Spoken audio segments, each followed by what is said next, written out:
আসসালামু আলাইকুম ওয়া রাহমাতুল্লাহ।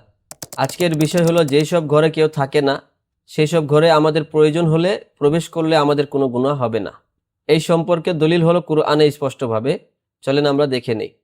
ليس عليكم جناح أن تدخلوا بيوتا غير مسكونة فيها متاع لكم والله يعلم ما تبدون وما تكتمون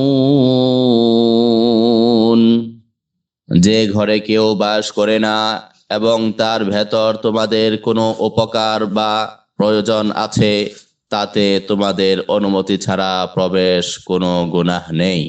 তোমরা যে কাজ প্রকাশ্যে করো এবং যা গোপনে করো আল্লাহ তা জানেন। সূরা আন-নূর সূরা নাম্বার 24 পারা নম্বর 18 আয়াত নাম্বার 29। আপনারা কুরআনের স্পষ্ট দলিল দেখলেন। আরও জানার ইচ্ছা থাকলে আপনারা তাফসির পড়ে দেখতে পারেন। যে কোনো তাফসির পড়তে পারেন, তাফসির ইবনে কাসির, তাফসিরে জালালাইন, যে যেটা তাফসির পড়তে পছন্দ করেন দেখে নেবেন। অনেকগুলো তাফসির আছে। তাফসিরগুলো পড়ে এবং উলামাদের কথায় যা বোঝা যায় তা সংক্ষিপ্তভাবে বলার আমি চেষ্টা করছি যাতে আপনারা বুঝতে পারেন। সেটা হলো খালি ঘর, যে ঘরের কোনো মালিকানা নাই, একদম ফ্রি ঘর, বা ফ্যাক্টরি বা বিভিন্ন যেখানে মানুষের চলাচল থাকে সেসব জায়গায় অনুমতি ছাড়া প্রবেশের কোনো সমস্যা বা গুনাহ নেই।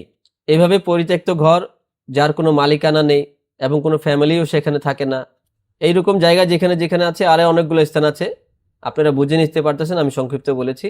সেইগুলো জায়গায় যদি আমরা অনুমতি ছাড়া প্রবেশ করি তাহলে আমাদের কোনো গুনাহ নেই।